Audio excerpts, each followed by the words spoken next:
Está con nosotros Antonio de la Cruz. Él es parte del Centro de Pensamiento Estratégico para Estudios Internacionales. Y la primera pregunta con la bienvenida es, como diría Luis Michelena, ¿y eso cómo se come? Buenos días, bienvenido. ¿Qué es eso? Muchas gracias, Napoleón, por la invitación a tu programa. El centro o el CSIS, que son las siglas, CSIS, es un centro de pensamiento aquí en la ciudad de Washington que genera políticas en la parte de seguridad, en la parte ambiental, en la parte de América, de todas las Américas, América Latina, donde se concentran investigadores estudiosos, porque en esta ciudad, como tú sabes, política, básicamente es una ciudad de estudio, una ciudad de instituciones multilaterales y una ciudad donde está el Congreso y la Casa Blanca. Eso es básicamente lo que es esta ciudad. Y, por supuesto, los lobistas que hacen ante esas áreas de influencia su trabajo. Entonces, los centros de pensamiento y las universidades que hay aquí generan conocimientos para que sean consumidos por estas organizaciones, tanto el Congreso como la Casa Blanca, para generar política. ¿Y les hacen caso?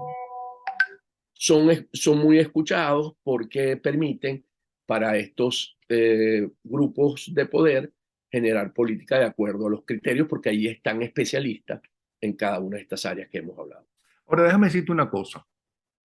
Yo tengo aquí unas declaraciones de la jefa del Comando Sur de los Estados Unidos. ¿Ok? Que no es una ONG, sino es la jefa del Comando Sur de los Estados Unidos, se llama Laura Richardson, que habla de la importancia fundamental tanto de Venezuela como del resto de América Latina y que debe ser más atendida por los Estados Unidos, que la tienen como una cosa, no sé si segundona o en tercer o cuarto lugar. ¿Okay? Sobre todo por la infiltración de rusos y chinos. Ella habla de Rusia. Y si a la jefa del Comando Sur de Estados Unidos no le hacen el más mínimo caso, por lo visto, por las actuaciones concretas, y no de Biden, sino de los gobiernos norteamericanos en general, porque si no, eso es Biden, porque esos son los demócratas, ¿ok? Sino que, ¿cómo se llama? Sanciones a los narcodictadores, qué bueno que hacen esas sanciones económicas, no al país, sino a los narcodictadores y sus socios. ¿Qué es lo que está pasando? Porque la siguiente pregunta, que es el tema del programa, es, bueno, ya la gente volvió a salir a la calle, ¿ok? Ya volvieron a arrestar gente. Hasta ahora no han asesinado a los marchistas como en años anteriores lo hicieron, ¿ok? La gente ha estado en la calle todo este tiempo desde aquella primera gran manifestación con mis hijos, no te metas, ¿ok? Ya tuvimos gobierno interino y ya acabamos con el gobierno interino, ¿ok? ¿Y ahora qué? Pero antes, ¿por qué los Estados Unidos le prestan tan poca atención a algo de tanta importancia? No solamente estratégica, porque ahí tienen por la cantidad de recursos, inclusive muchos de ellos fundamentales, ¿ok? En una guerra. Bienvenido. Y perdona la presentación. Eso es amistad y cariño. Mira, Napoleón, es cierto que la general del Comando Sur ha hecho ese tipo de informe y ha alertado a la administración sobre los riesgos que significa seguir estando de espalda a América Latina por parte de la administración. ¿Qué ocurre? Que existe lo que se llama el Consejo de Seguridad Nacional, que está dentro de la Casa Blanca, que dirige la política de seguridad de los Estados Unidos, que toma en cuenta todos estos factores. Y allí, cuando vemos la importancia que ha tomado desde que llegó Condoleezza Rice a ser jefe del Consejo de Seguridad Nacional, entonces vemos cómo ha ido desplazando tanto al Departamento de Estado, que hoy tampoco tiene mucho incidencia en la política hacia América Latina, y la misma Pentágono Ay, en pero eso no términos es nada internacionales. nuevo. Tú lo sabes muy bien, Antonio, que ese es como decían desde allá de los años 40, que somos el patio trasero de los Estados Unidos. Eso lo decían, eso no es nada nuevo. Entonces, han venido hoy en día lo que más le ocupa a la administración Biden ni siquiera es Rusia, es China. Entonces, si queremos ver la política en términos de acciones hacia América Latina, tendríamos que empezar a ver a través del lente de la influencia china en la región. Mayor que la rusa. Por eso, para generar acciones dentro de esta administración. Entonces, porque así se mueve en esta capital el poder. ¿En qué sentido? Pero Antonio, no me has respondido a la pregunta que queremos saber y que tú posiblemente ya más de una vez, ¿no? Te has roto la noche pensando, coño, ¿por qué actúan como actúan? ¿Ok? Que es, ¿por qué no le dan importancia a la toma de dictaduras enemigas de los Estados Unidos y aliadas cada vez más con Rusia y con China? ¿Por qué no es importante América Latina? ¿Por qué no es importante Venezuela? Porque la administración y los que dirigen la política de Estados Unidos no sienten la amenaza sobre su seguridad nacional. Ellos creen y confían de que todavía no es una amenaza a su seguridad nacional.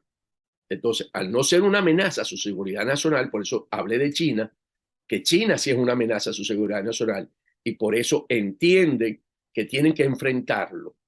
Y a Putin en términos de una lucha, pero aquí comparten eso con Europa y le han dejado también a Europa una gran parte de esa responsabilidad para ellos concentrarse en China. América Latina hoy no es esa amenaza que nosotros siempre hemos Ni creído que hoy ni somos nunca ha sido y una que ellos no amenaza, lo. por lo visto. Y en ese sentido se diluyen porque cada vez, como lo señalas tú, tanto Rusia como China se van instalando en su patio trasero y va a llegar un momento cuando se den cuenta, va a ser muy tarde. No, no se van a dar cuenta porque ellos no entienden nada de política exterior y como nos decían años atrás, décadas atrás, amigos de la propia embajada norteamericana, ¿no? En el Pentágono no entienden y en la Casa Blanca no entienden, ¿no? A América Latina, no entienden a Venezuela, no entienden a los latinos. Y yo También le decía, es tenemos, que no entienden al mundo entero porque tampoco entienden a los europeos. también hay que darle un punto ahí a la administración. ¿En qué sentido? Los Estados Unidos ya no son los Estados Unidos de invadir a América Latina. Ya no tienen esa política. Yo no estoy pidiendo la invasión. No, no, lo que estoy diciendo a cambio. Y en América Latina hay un trauma de esa Guerra Fría, donde siempre se trata de vender que los Estados Unidos son imperialistas y por lo tanto buscan una invasión a América Latina y en ese sentido no se En América aprovechan. Latina hay un complejo horrible de inferioridad que no es solamente frente a Estados Unidos, sino frente a España con todo lo que hizo la conquista y colonia española, que no lo ha hecho ningún otro imperio en el mundo. Porque para empezar, el imperio británico, ¿no? Que se lleva tan bien con sus excolonias, las mismas que explotó, ¿no? Y más nada, ¿no? Y humilló. España, y no lo digo yo, es más, hay un video que me lo decía y está creo que en Twitter, de nuevo, Uslar Pietri, ¿no? Nos unió en educación, en lenguaje, en leyes, como ningún otro imperio ha logrado esa maravilla. Entonces, es un complejo de inferioridad. Somos unos acomplejados es lo que somos. ¿Por qué no hablamos claro? Entonces también somos unos acomplejados frente a los Estados Unidos. Yo no veo, fíjate, Ucrania hasta ahora que quisieron y que empezaron, que le invadieron, ¿okay? No se la pasaban diciendo, es que los rusos, es que los rusos, es que los rusos, es que los rusos, ¿no? En cambio nosotros nos pasamos, bueno, tumbamos hasta estatuas de Cristóbal Colón. Estúpidos hay que ser. Entonces siga usted, por favor. Creo que me Ajá, agarró con entonces, ¿qué el ocurre? apellido Tomando esa palabra que revuelto. somos, en ese sentido, no tenemos autoestima para poder sentirnos de tú a tú. Cuando ha habido oportunidades, por ejemplo, cuando se planteó la alianza de todas las Américas, el ALCA, ¿verdad? Para poder crecer en ese momento, cuando Bill Clinton, los gobiernos latinoamericanos se negaron. Ahí fue cuando Chávez surge con el ALBA.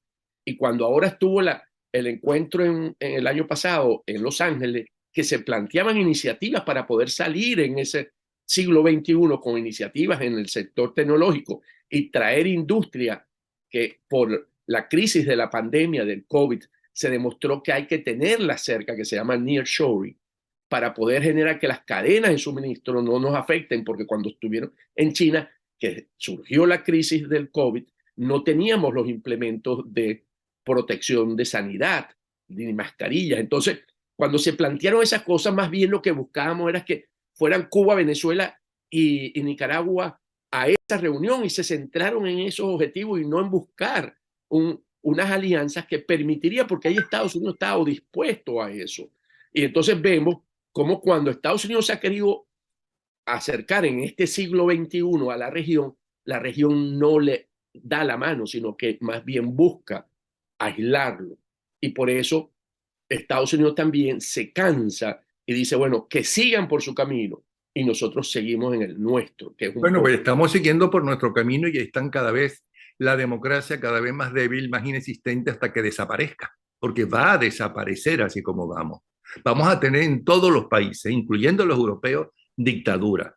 Y Dios nos salve que no sea una dictadura, ¿no? Musulmana radical, porque lo peor que hay, ¿no? Es poder más religión, pero más religión no más fanatismo, ¿no? Dios nos salve Sí, de eso, que creo que posiblemente no nos van a salvar. Bueno, nuestros nietos lo sufrirán. ese modelo es el modelo que está defendiendo hoy China y Rusia, en términos de que ellos dicen que ellos viven una democracia Ujú. y que el éxito está montado sobre un gobierno autoritario. Claro, como la misma democracia que dice Maduro y que decía Castro, que ellos tienen una dictadura. En Venezuela hay una democracia, ¿no? Y además todo está arreglado, ya se arregló la vaina, ¿ok? Entonces, Ujú. ese modelo autoritario que tú dices que es el que va a suplir a la democracia, está tomando fuerza cada vez más, El ¿no? que está, el que está, el que está supliendo ya a las democracias, no que va a suplir. Ujú. Como Estados Unidos ya lo dijo en su política, en su Consejo de Seguridad Nacional, que ellos van a actuar con quien tiene el poder y no con los principios de libertad y democracia. Y si hay que ponerse un pañuelo para poder actuar con esos regímenes, lo harán. Y ese fue el caso básicamente con Maduro. Con Maduro lo que hay hoy en esta administración es un pañuelo en la nariz, pero trabajando Por eso es con que hay él. tantos en Washington que quieren llegar a acuerdos y están de acuerdo con Putin y la invasión. Por eso es que Trump fue a abrazarse con uno de los mayores asesinos en la historia, que es el de Corea del Norte. ¿Será por eso? En esa búsqueda, sí, porque tratando de buscar cómo desbloquear esos conflictos nucleares que había en ese momento, si estamos hablando de Trump, pensó que acercándose a Kim Jong-un, el coreano, podría mejorar esa relación. Sin ¿Y quieres embargo, que te puedo indicar qué fue lo que yo creo que cuando dio la espalda a Trump le hizo el coreano? Te lo puedo decir. sí, dímelo, Le hizo así. porque aquí hay un proyecto de estos regímenes de desplazar a Occidente de lo que la hegemonía que ha tenido Occidente en los Ujú. últimos 400, 500 años, Sí, diría. eso es muy humano y eso es muy de la política, es verdad. Y entonces aquí hay un enfrentamiento entre civilizaciones, Ujú. ¿verdad? Y que los Estados Unidos, porque ha perdido el ala izquierdista del Partido Demócrata, ha ido tomando fuerza, ha venido también trabajando en ese sentido de concentrarse en la parte interna y dejar que los países puedan, en ese concepto de autodeterminación de los pueblos, avanzar sin meterse en lo que pasa adentro en esos países. O sea que no hay respuesta para la pregunta por qué razón no siente Estados Unidos, ¿no? Que somos más, ¿no?, que el patio trasero a quien hay que darle una patada en el culo. Porque no es Ah, una y además amenaza, nos te están diré, tratando, por lo que tú dices, como si fuéramos más maduros de lo que ellos son, que no son muy maduros que digamos. Ajá. ajá, porque ven que no somos una amenaza para ellos en términos de su seguridad. De hecho, cuando sintieron que podían tener una influencia en la parte de la seguridad energética empezaron a darle las licencias a Chevron, ahora a Trinidad y Tobago, a Repsol, a Eni, porque consideran que eso permite aumentar la disponibilidad de crudo en el mercado y por lo tanto su seguridad energética no es tan amenazada por la invasión de Rusia a China. Ok, pero la señora, no tú ni yo, ¿ok? No sé si Biden, pero tampoco creo. Pero Laura Richardson, que es jefa del Comando Sur de los Estados Unidos, es decir, no es cualquier pendeja, ¿ok? Piensa todo lo contrario. Totalmente, porque ella lo ve por el sistema de información y de inteligencia que ella posee en esa región y ella está levantando la alerta roja. Bueno, el tema del programa es, ¿y ahora qué? No tenemos gobierno interino, no tenemos ningún gobierno en el exilio tampoco, ¿no? Era la primera vez, creo que en el siglo, en las últimas décadas o en todo el siglo pasado, que hay un gobierno dentro de la dictadura, porque hay muchos gobiernos en el exilio, algunos funcionaron como el de Francia, otros no funcionaron como el cubano, ¿ok? Ya no tenemos eso tampoco, no tenemos liderazgo. Los primeros que le echamos mierda a los dirigentes de oposición cuando sale uno y empieza a destacarse somos nosotros mismos.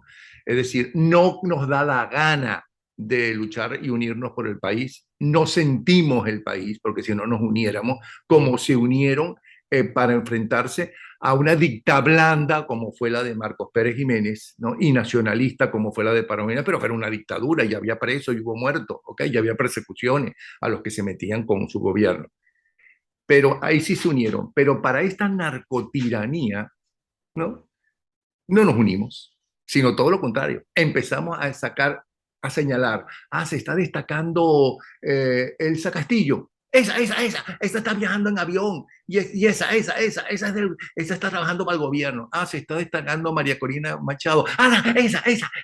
Esa es la candidata de Maduro. O sea, una mediocridad, ¿cómo se llama? Una falta de amor por el país y por la Unión que es impresionante. ¿Y ahora qué entonces?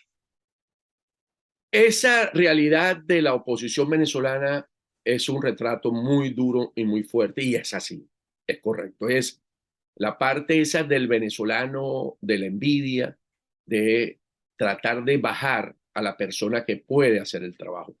Y vámonos a un hecho histórico muy rápido antes de entrar a algunos elementos.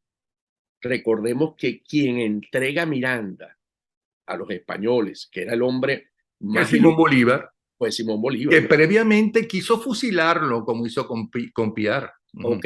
Entonces, el libertador nuestro, al hombre más capaz en ese momento para una independencia en Venezuela, porque venía de pelear con los ejércitos napoleónicos y había estado enfrentado a ellos, es quien entrega a los españoles esa figura. Entonces, desde ahí podemos empezar a decir que los venezolanos, no, cuando tenemos diferencias entre nosotros, buscamos, en vez de coincidir en las cosas que nos ayudan, porque básicamente en ese momento la amnistía de Miranda era para salvar un ejército que iba a ser sacrificado y poder recomponer su fuerza y poder relanzarla.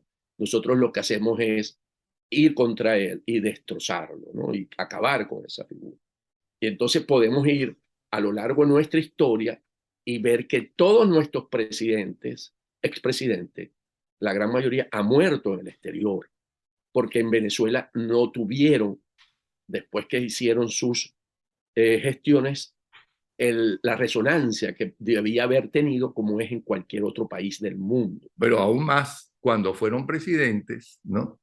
Lo rechazaban, le caceroleaban todas las noches y en el caso de Carlos Andrés Pérez, su propio partido, junto con buena parte de la oposición, ¿no? Los destituye del gobierno.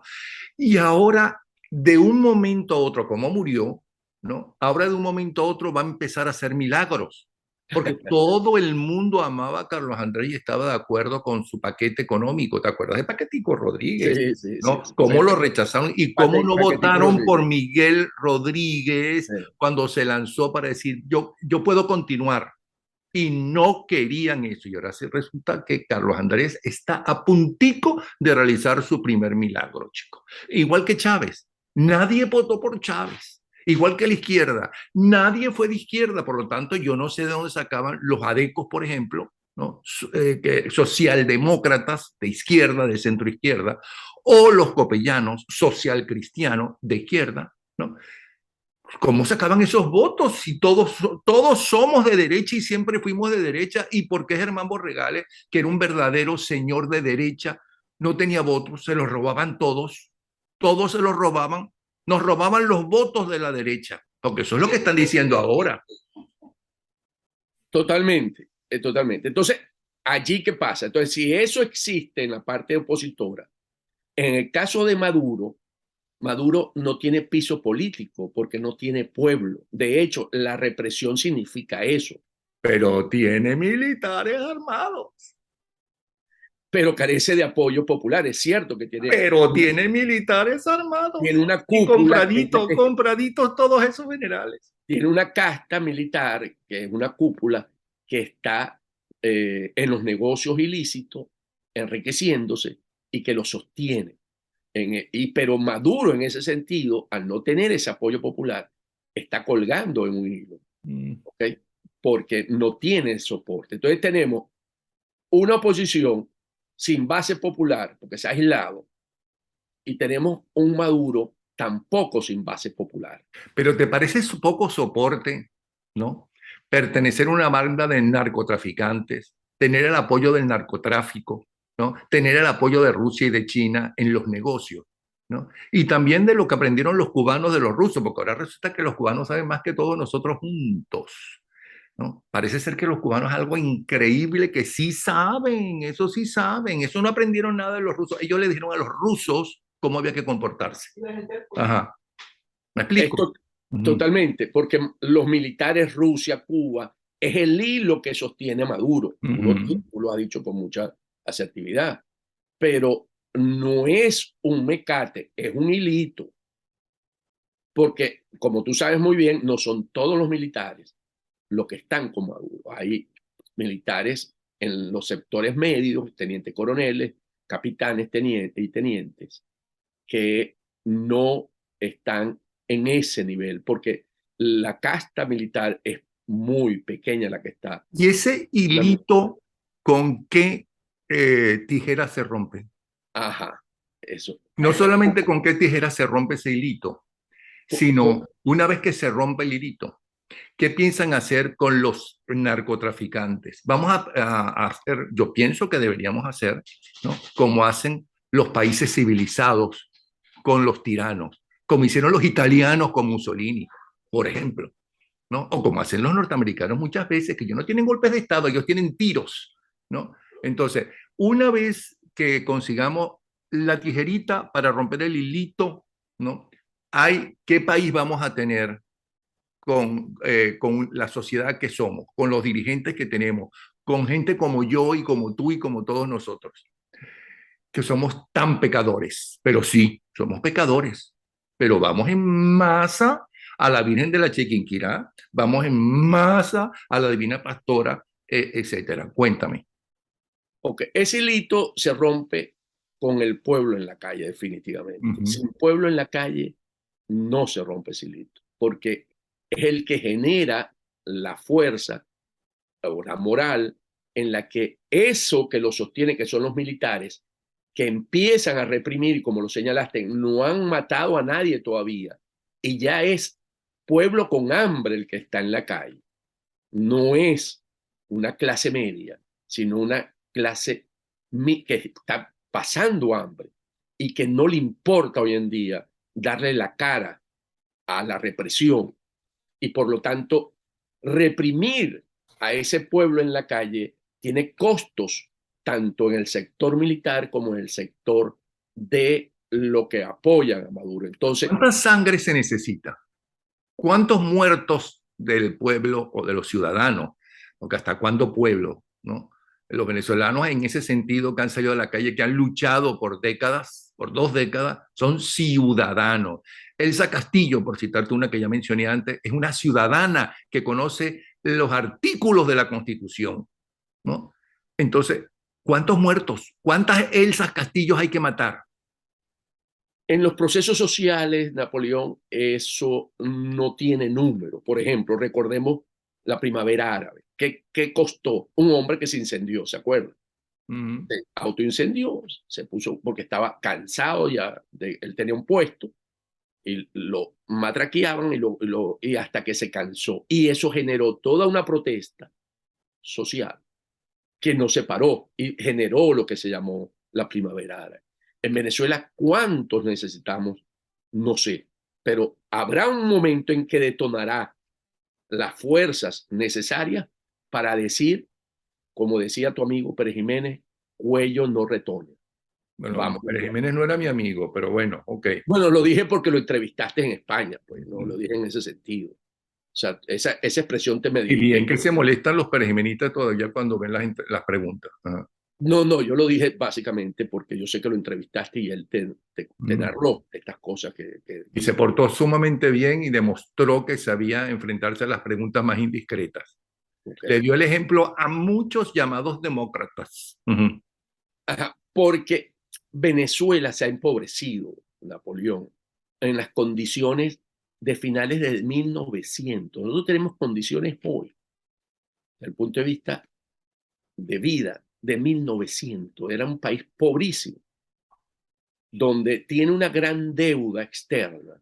Aquella época también, recordemos que no fueron allá los buques. Alemania Oriental también se empobreció después que triunfó Hitler y empezó la decadencia de Hitler y empezaron a bombardear y Hitler demostró que le importaba un coño como a todos esos narcisistas extremos el pueblo, sino para usarlo, para utilizarlo, ¿no? Y estaba en las ruinas total. Europa estaba en las ruinas totales en la posguerra y mira, salieron de eso. ¿Qué me quieres decir con eso? No, lo que quiero decir que reproduciendo esas condiciones, estoy tratando de llevar a que tenemos un escenario de que Maduro no está tan seguro en el poder, a pesar de tener ese hito, y cómo esa desigualdad que también hoy tiene Venezuela, que está a nivel de Namibia, de Mozambique, de Angola, ¿okay? Como un país desigual, genera también esos factores que te motivan a buscar ya una salida de lo demás. Ok, ¿cuál es la salida? La salida es básicamente salir de esa casta, como tú lo planteaste, de militares de Maduro, ¿verdad? Porque si no hay un Pero cambio, ¿cómo se sale? Haciéndole atentados. ¿Cómo se sale? Porque dime, habiendo, diciéndole, con unas elecciones, porque va a lo haber unas dijimos con elecciones, protesta, entonces va a ganar Capriles, ¿no? O va a ganar el otro, el de Maracaibo, tu conciudadano, ¿ok? Y entonces el de Maracaibo no lo va a hacer, pero Capriles tampoco lo va a hacer. Pero vamos a suponer que gana María Corina, ¿no? ¿Ok? O para rechar a la gente gana Guaidó. Vamos a decir que gana Guaidó, el que nunca quisimos sino al principio, ¿ok? O quien sea. Entonces va a ir y le va a decir, va a tocar las puertas de Miraflores. Le va a decir, mire, usted tiene que salir de aquí, no, no va a porque salir, usted perdió las así no va a salir. elecciones, ¿no? Y entonces tiene que salir de aquí porque vamos a hacer un gobierno democrático. Uh-huh. Y entonces tiene que enfrentarse a la Corte Penal Internacional, a la justicia norteamericana y demás. Ay, lo lamento muchísimo, pero usted va, segura, y Maduro y su gente va a salir caminando y le va a dar las gracias y además le va a poner la cinta presidencial al que gane en las elecciones del 24, ¿verdad? Ese escenario es muy poco factible que ocurra porque en ese escenario Maduro se va a robar esas elecciones y no va a ganar ninguno de lo que dijiste, Mm. porque ellos no, por las formas democráticas, no van a entregar el poder, porque No, pero por saben lo que general Manuel Rosales como ganó en el Zulia y hacer como hizo Gómez, que ponía a su gente, ¿no? Habría un presidente que él estaba detrás del presidente. Podemos lograr esa gloria para la democracia venezolana. eso sirve para tenerlos en las regiones, pero para tenerlo en Miraflores no sirve. Pero Para si Gómez Miraflores, lo pudo hacer, ¿por qué no lo puede hacer Maduro? Bueno, no, ¿por qué no, no lo puede para hacer el poner gente en las narcotráfico? regiones Ajá. sirve, pero Si para Gómez lo pudo sustituir, hacer, ¿por qué no lo pudo hacer el narcotráfico? tú lo acabas de decir, porque lo que implica la salida de Maduro es lo que está detrás, sobre todo el tráfico, el manejo de los negocios ilícitos, la droga, ¿verdad? Todo ese negocio, el oro, el coltán, esa parte ilícita del país hace muy difícil una transición a la democracia por la vía electoral, porque ellos básicamente Y entonces, ¿cómo no lo van a poder. transitamos a un gobierno que me importa un comino que sea democrático o no? Te Un gobierno sirvo, donde la gente pueda comer bien, que tenga esperanzas para educar a sus hijos y conseguir un trabajo. No sé cómo se llama ese gobierno. ¿Cómo salimos para hacer un gobierno como ese? pero te quiero citar un ejemplo antes de pasar ahí, que es que Ujú. recordemos, Petro se va a Caracas, porque precisamente el ELN no tiene ningún interés de llegar a un acuerdo de paz Claro, total, viven de eso. porque viven de eso. Mm. Entonces, esa es la parte difícil de esta transición a la democracia, porque si no salimos de los elementos ilícitos, Venezuela va a ser muy difícil gobernar, porque si en México tienen el poder que tienen hoy los carteles y se enfrentan Son los que directamente, gobiernan. Hoy México no gobiernan los carteles. Ahora sí, están pidiendo al delincuente asesino que está preso de por vida en los Estados Unidos la joyita del presidente que hicieron, ¿no? Que eligieron, que va a estudiar si regresa a México para que después pueda evadirse, claro, como lo hizo una vez. Ajá. el Chapo Guzmán. Mm.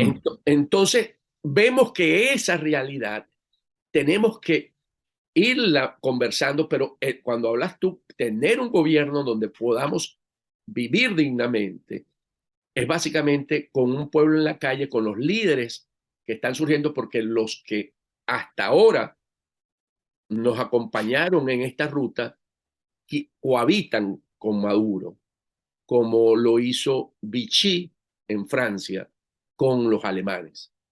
Entonces creen que así pueden ellos tener garantía de seguir en la parte política y disfrutando de los beneficios que eso genera. Por cierto, cuando De Gaulle puede regresar a Estados Unidos y se enfrenta a los alemanes con la ayuda de los ingleses y los norteamericanos, y en cuartísimo lugar con los rusos, porque lo que no dicen los historiadores izquierdistas es que todo el armamento de los rusos, ¿no? Que habían llegado a un acuerdo con los alemanes, con Hitler, por cierto, se lo dio a Estados Unidos. Roosevelt, sí, Ajá. Roosevelt. Y a los rusos se lo dio a Estados Unidos.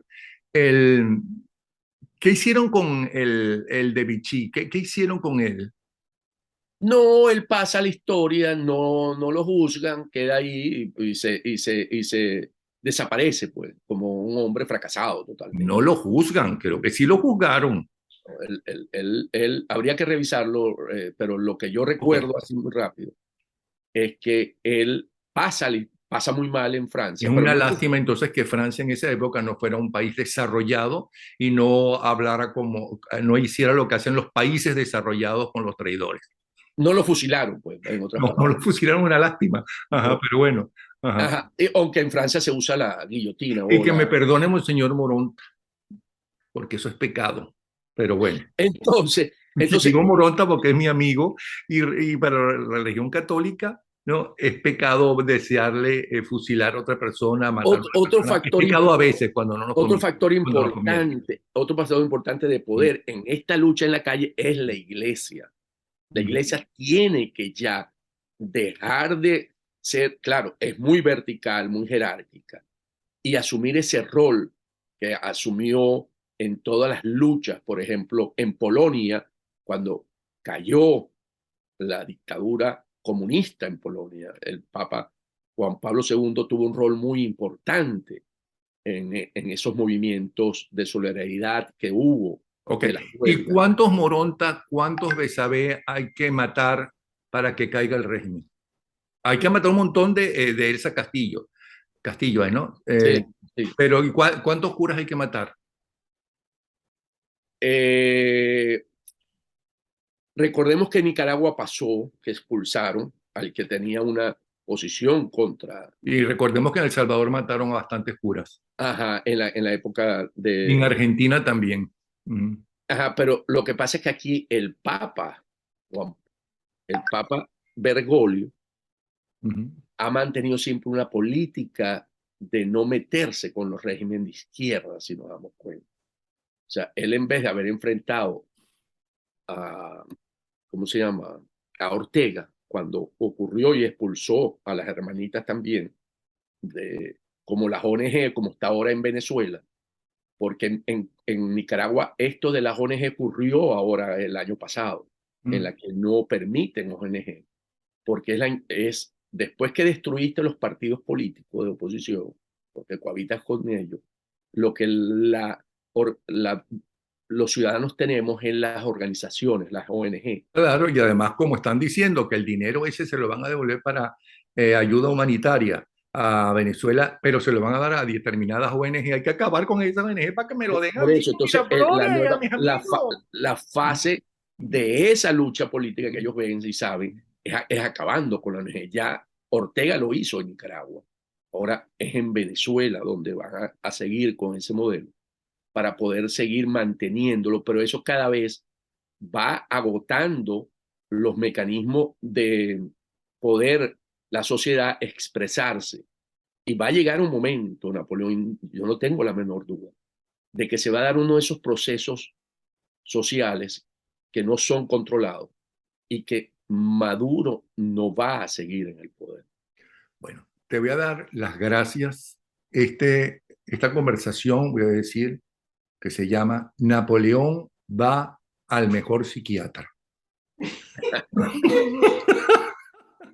Te voy a agradecer que hayas sido mi psiquiatra, ¿ok? Lo haces muy bien como psiquiatra, tienes una gran paciencia, ¿no? El siguiente programa te prometo, ¿no? Que el apellido lo tendré mucho menos revuelto que el Pero ¿ok? muchas gracias No, gracias a ti, de verdad. por haberme dado esa posibilidad de poderte ayudar y facilitar tu proceso de sanación de la psiquiatría. Y espero que sigamos en esta conversación pronto. Un abrazo, ¿sí? Un gran abrazo también a la distancia. Antonio de la Cruz, integrante del Centro de Pensamiento Estratégico para Estudios Internacionales.